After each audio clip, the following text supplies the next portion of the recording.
बिस्मिल्लाहिर्रहमानिर्रहीम।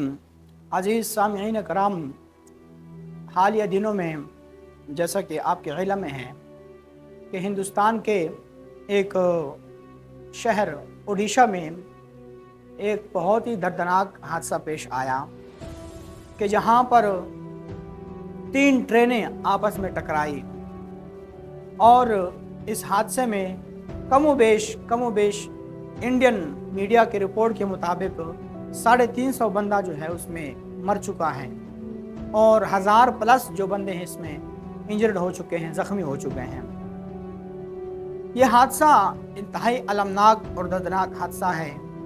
अगरचे वो गैर मुस्लिम हैं, लेकिन बतौर इंसानियत और बतौर अल्लाह की मखलूक हमारी हमदर्दियाँ उनके साथ हैं और रहेंगी।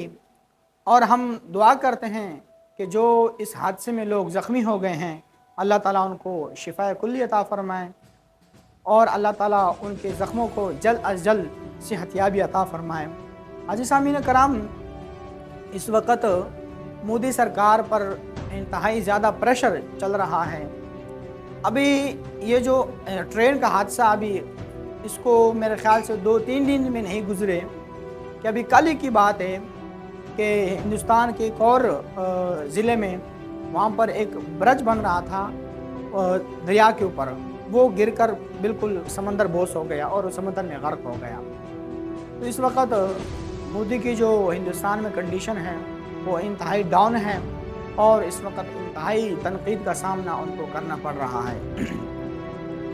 तो यहाँ अब फिर हम एक मरतबा उस हादसे की तरफ चलते हैं कि आखिर ये हादसा पेश कैसे आया।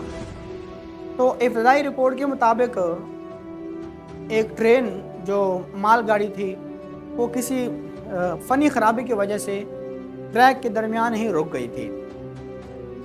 तो एक जो ट्रेन आ रही थी वो आकर इसको टकराई। अब ये नहीं पता कि ट्रेन कैसे टकराई, ये तो अब जब मुकम्मल तहकीक होगी पता चलेगा, फिर उसके बाद मालूम होगा कि आखिर ये हादसा कैसे पेश आया।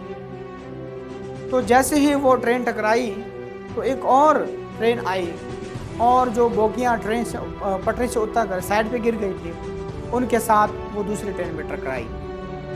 यूँ एक अलमनाक हादसा पेश आया और कई जानें ज़ाया हो गई हैं। तो हम दुआ करते हैं कि अल्लाह करीम उन ज़ख्मियों को जल्द अज जल्द सेहतियाबी अता फ़रमाए और हमारी तमाम तर हमदर्दियाँ इस वक्त उन लोगों के साथ हैं जो इस ट्रेन हादसे में शिकार हो गए हैं। वाखिर दावाना अल्हम्दुलिल्लाहि रब्बिल आलमीन।